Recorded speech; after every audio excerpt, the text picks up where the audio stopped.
Dear subscribers, as you know, we shared many information for you, and we are studying very hard to find current news for you. However, I cannot use this channel for future. Please follow our new channel called as Daily News Report and watch our video to support us. Link in description. Also, you can reach the video we shared on Daily News Report by clicking on the top right button. We highly recommend watching, subscribing, and sharing.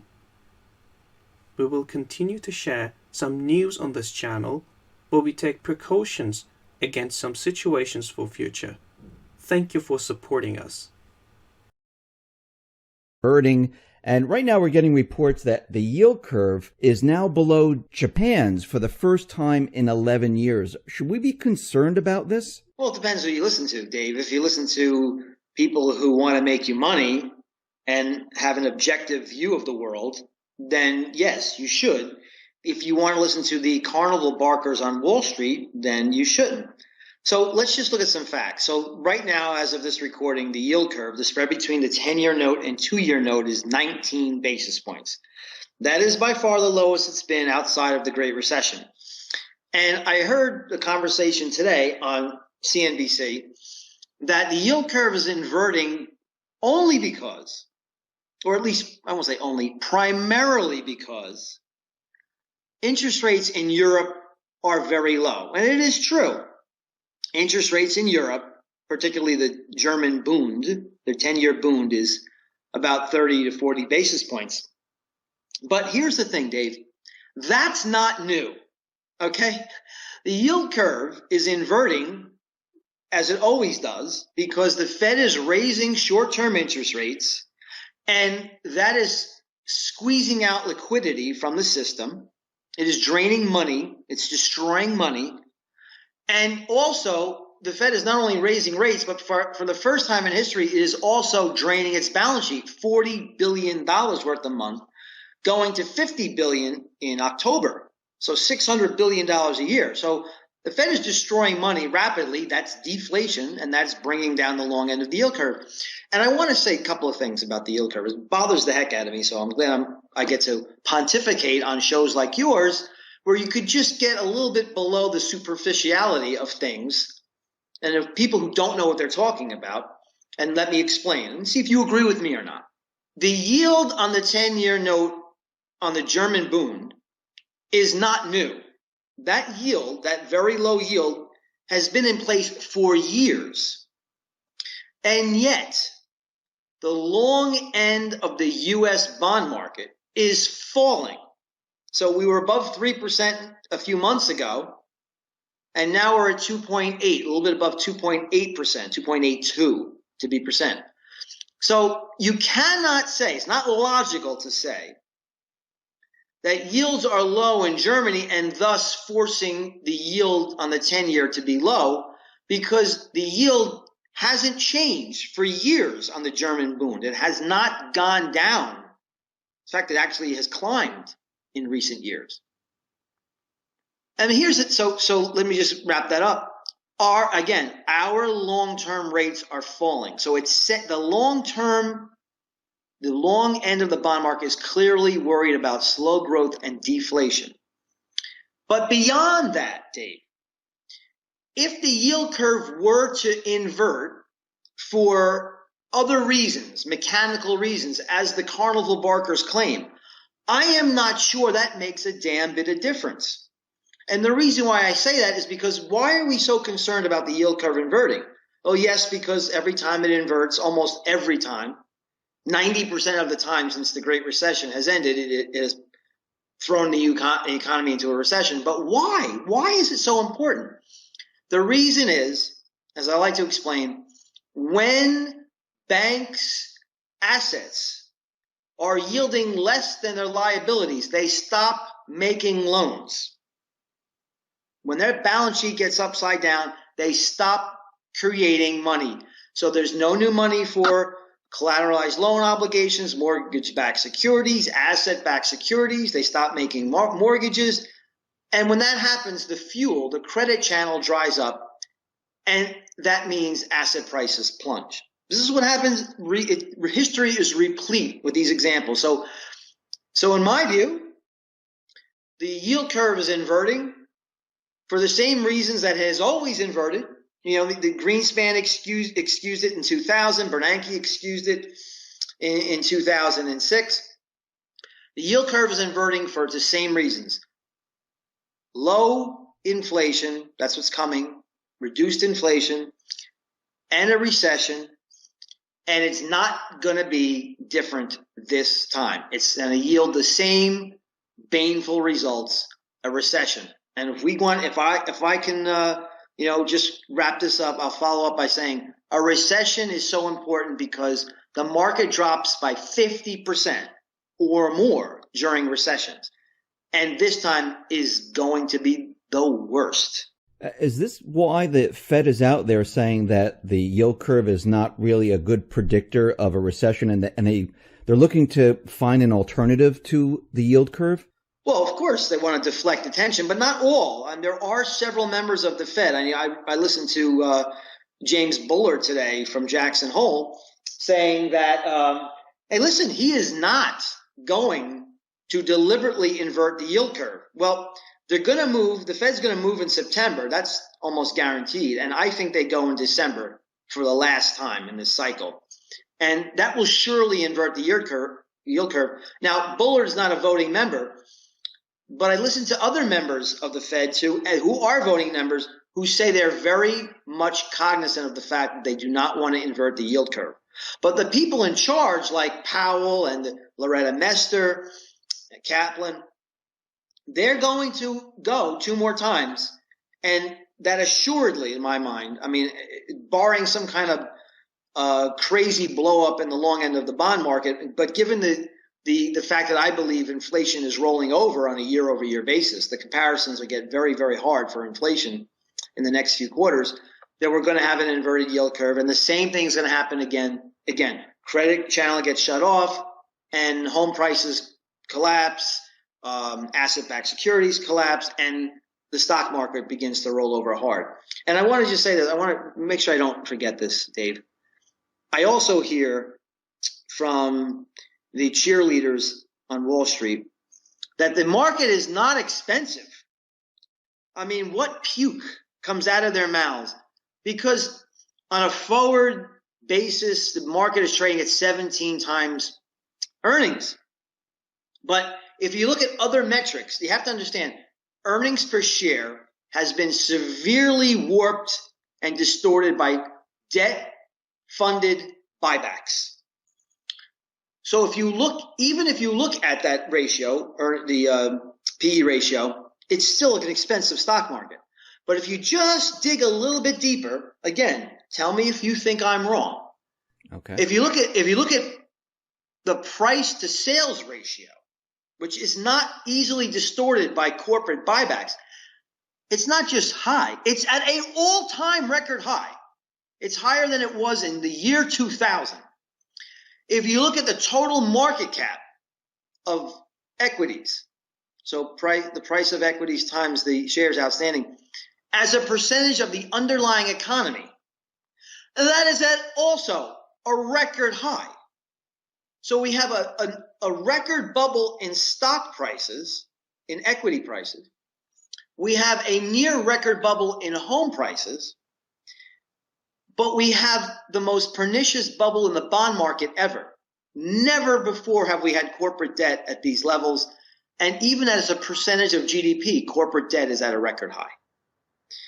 And the quality of that debt is at a record low. So we have asset bubbles everywhere. I want to add this to you. I want to say this, that because the central banks of the world printed $14 trillion between 2008 and today, their balance sheets are up. Their balance sheets have increased by $14 trillion to $22 trillion. They printed at the peak of QE, they were printing $180 billion worth of confetti each and every month. That is almost at zero now. But they did it to take interest rates to zero. And interest rates surprisingly, are remaining close to zero, even though QE is almost over on a net basis globally. But the worst pernicious thing that they've done, besides reinflating the asset bubbles that I just mentioned in equities and real estate and fixed income, the debt of the world is up $70 trillion. The debt of the world has increased by over 40% since 2009. So we have fixed nothing. All we have done is engendered the worst, most destabilizing market and economy that the world has ever seen. Now, I'm going to tell you that it doesn't pay to always be bearish. I run money here. I manage money. I am not net short the portfolio, although there are many reasons why this fall I probably will be net short the portfolio. We can get into that a little later. But it is my view that you have to map and model and determine where the economy is on that spectrum between inflation and deflation. We are headed closer and closer to a destabilizing, pernicious episode of deflation and recession / depression. That's what I'm modeling and mapping, and that's what I want to profit from. So you're saying that we're going to see 2 more interest rate hikes by December? Well, the one in September is 90-something% priced in by the Fed funds future market. That's one. The second one comes in December. I think there's like a 70% chance of that happening. And then I think they're done. I think it's over for the Fed. That's it. When you say over, I think there are no more interest rate hikes. Why do you think that? Because I think the yield curve will be inverted by then. And I don't think the Fed is going to go and even invert their yield curve on a greater percentage than it would be at the end of the year. So the Fed funds, if they go twice, the Fed funds rate will be 2.5%. I think the 2-year note is at 260, 270, and the long bonds are closer to 2.5, where the Fed funds rate is. So I highly doubt that they would go again. But maybe I'm wrong. I'll make that judgment call at that time. But it seems to me very unlikely that the Fed would look to more severely invert the yield curve after it's already inverted. I get this from listening to the members of the Fed. So would that trigger the recession at that point? Because if you're raising the interest rates, you mentioned real estate, you mentioned the debt. I mean, at that point, is that the trigger? Well, I think it collapses the stock market first. I think it then collapses the bubble in the junk bond space. High yield blows up, leveraged loans blow up, and then you see what you always see: the stock market plummets, these asset-backed securities plummet, and then the unemployment rate starts to soar. Layoffs ensue. We have the deleveraging of corporate balance sheets ensues, and then you have a vicious recession. I just want to tell you why I think it's going to be so vicious is because the central bank at that point will only have 250 basis points of easing. And if you look around the world, the ECB won't have anything that they can do as far as lowering debt service costs, and neither will the Bank of Japan. So all they can do is go ramp up QE to unprecedented levels. I don't think that turns around the stock market. Usually, historically speaking, the Fed has to drop interest rates by 500 basis points or more to get borrowing costs down to a level that encourages people to borrow. But look, household debt is at a record high. The national debt is over 105% of GDP.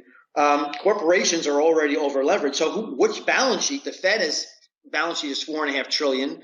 The rest of the central banks are engaged in QE. So who's the marginal buyer to step in and start to re-leverage? We're all the balance sheets are concurrently over leveraged. So there's no easy escape. There's nothing the government or central banks can readily do in dramatic and trenchant fashion to get the economy kickstarted again.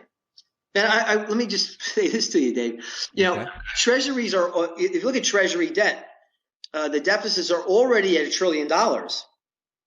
And during a recession, if I'm correct, that's going to be accretive to the debt by over $1 trillion, just like it was in 2008. We ran $1.4 trillion annual deficits because these automatic economic stabilizers kick in, like unemployment insurance. So if you're already running a deficit of $1 trillion in the good times, and you add on to that another trillion or so, deficits are going to be 2 trillion plus. Are you then going to be able to encourage the government to start another huge stimulus package? I mean, it's going to be very hard for the bond market to swallow. Even if the Fed stops their QT, I would imagine they would stop draining their balance sheet for sure. But they will until they agree to do that, they're still draining $600 billion a year. So, it's not going to be a very easy or very clean situation. Is this why Trump is out there criticizing the Fed, where he's saying, I thought Powell was going to be like an easy money type of Fed chair, not an interest rate type of Fed chair? Well, candidate Trump was critical of the Fed as well. He was consistent in that front. He's a consistent critic of the Fed. But when he was candidate Trump, what he wanted was more rate hikes and faster rate hikes, because he acknowledged the huge bubble that we have out there in the bond market and in the stock market. But now that he's President Trump, he's criticizing the Fed for completely the opposite reasons. He wants a weaker dollar and he wants low interest rates. But the thing is that, we now have a year-over-year CPI rate of over 2.9% headline. So, I mean, it's completely inconsistent of Mr. Trump to put pressure on the Fed to not raise interest rates when we have a year-over-year inflation at almost 3%.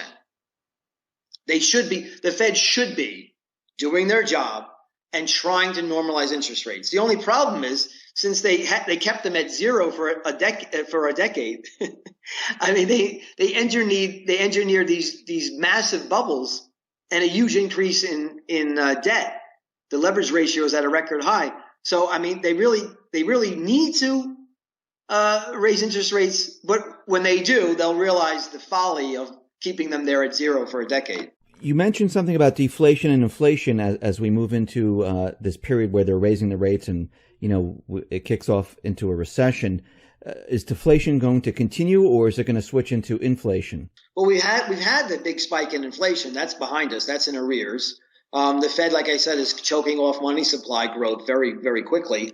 We're going into a deflationary recession / depression, I believe, into early 2019. And then what they do, let's just look at pension plans. So you look at the public pension plans are massively underfunded. Some estimates are $4 trillion worth of underfunded pension plans. They're like 70% funded. Well, on the next recession, the assets that these pension plans hold, which bonds and in greater fashion than ever, greater percentage than ever, equities.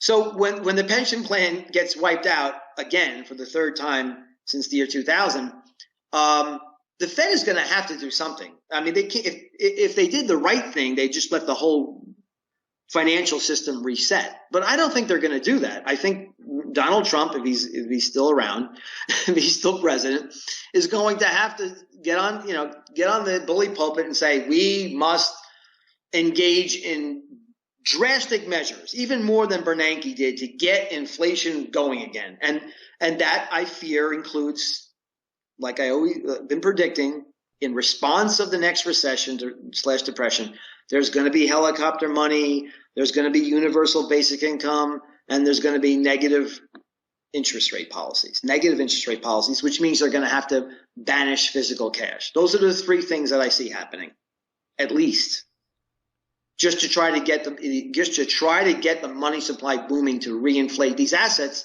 that are held on the public pension, the Social Security, Medicare, Medicaid, private pensions, public pensions. They're all going to be massively underwater, and unless you think the Fed's going to sit back and watch, penury diffuse and pervade across the globe, and I don't think they're going to actually be able to sit back and do that. So a lot of people, if this does happen the way you're saying it's going to happen in the pension market, because I think they're based off like 7-8% which we know the interest rates aren't there, so they're putting everything into the stock market. And if the stock market comes down, I mean, people are going to lose a lot unless the Fed does something. I mean, they're just going to lose all their money. Well, it's like I said, depends. So in the next crisis, you're going to have most likely it'll be a 1970 style crisis. In that, I think in the 70s, bond prices fell because of inflation, and equity prices fell because the economy wasn't doing well. We had stagflation. Well, I think the same kind of scenario is going to develop, where you have bonds are already in a hyper bubble. I can't see them gaining value much at all. I think they fall in price. The yield goes up. And I am very confident that the equity bubble is going to be devastating when that pops. So pension plans are going to be wiped out. And like I just went through, I just can't see the government and the central bank sit back and watch shelves of the stores go empty and people starving. They just can't. They just can't watch that happen. So they'll do what they always do, which is, they'll say, well, hey, we were very successful bringing the economy out of the Great Recession in 2008 and 2009, 2007, December 2007 to 2009. The only problem we did was getting out of QE too early. So my guess is they'll go back to it in new and never before levels. But if they do the universal basic income and they flood the market with cash, doesn't that just add to the debt, add to the problem? I mean, is it really going to fix anything? Well, no. I mean, you'll be grinding towards Venezuela. I mean, if you think Venezuela is a good place to live, take a look at what's going on over there. It's going to be Turkey, Venezuela, South Africa. These are all, this is where we're headed. The modern day examples of a dystopia. But printing money doesn't solve anything, especially when I talk about the UBI and the ZERP, helicopter money. These are things that are devastating to the middle class. But these are acts of desperation, which I think the government will do until the public demands once again that their money is backed by gold or silver, precious metals. And why why is that such a big deal? You ask. Well, because if you look at the monetary base should always be tethered to the mine supply, the increase in the mine supply of gold. And so if you can tether the monetary base to a 1 or 2% per annum increase, just like the mine supply for gold is, then the monetary base grows commensurate with GDP, which is population growth plus productivity growth. And then you'll never have any of these bubbles. But I think when the central banks come in never before unprecedented levels of printing in the wake of the next recession, I believe there's going to be a complete lack of faith in fiat currencies. And the middle class will have to wake up and demand that we live in reality instead of the fantasy created by central bankers. Now, you mentioned where people lose faith in the fiat system. I mean, Russia's been out there saying that countries should use their national currencies to trade. I mean, I'm thinking about the global, the world. If they lose faith in the dollar, I mean, that's going to be just completely devastating if they see what's happening here. Well, they're not just going to lose faith in the dollar. They're going to lose faith in the yen and the euro and the pound too. I mean, and the yuan. It's going to be a globally synchronized eschewment of fiat currencies. So I think the unbelievable big winner in the next recession is going to be gold. So, and you think this is going to happen later this year? This is going to kick off? I think. Well, Dave, I think it's already started. I mean, if you look at what's going on in emerging markets. If you look what's going on in Turkey and Venezuela and around the world, China is in a bear market. So I think it's already started to unravel. I think just to go through it real quickly again, our yield curve inverts later this year. I think our stock market begins to roll over with the economy next year. The year-over-year comparisons on earnings growth are devastating next year. I think the market rolls over, and I think at that point, in the wake of that next crisis, that's when you'll see gold absolutely rip higher, along with the rest of the precious metal sector. So, in your opinion, what should people do at this time to prepare for what's coming? Well, I manage money for a living. So, what I'm doing is preparing my clients. I'm preserving their principal. I'm trying to safely make money in those sectors. I have 5 sectors between inflation and deflation and growth. So we're in sector 2 right now, which is you want some utilities and some consumer staples. But in sector 1, which is where we're headed, where I believe we're headed in Q4 and in Q1 2019, you want to have a lot more shorts. So you want to be short high yield. You want to be short emerging markets. You want to be long perhaps long the U.S. dollar. We were long the dollar for the last 3 months, did very well, closed out of that position. We were short emerging markets in the model portfolio, did well in that position. But you want to have maybe S&P 500 shorts. So you want to gravitate towards the sector 1, which has a lot more shorts in it, because that's where 2000 and 2008, those kind of markets come to the fore. And you want to be exposed to a deflationary recession / depression at that time. That's what I'm doing for my clients. I also have about 5, you should have about 5% gold right now. We just heard today from Mr. Trump that he thinks it's a good idea if Treasury Secretary Mnuchin goes and sells dollars and buys Italian bonds. So, you have a president who's on record saying he loves debt and he loves low interest rates and he hates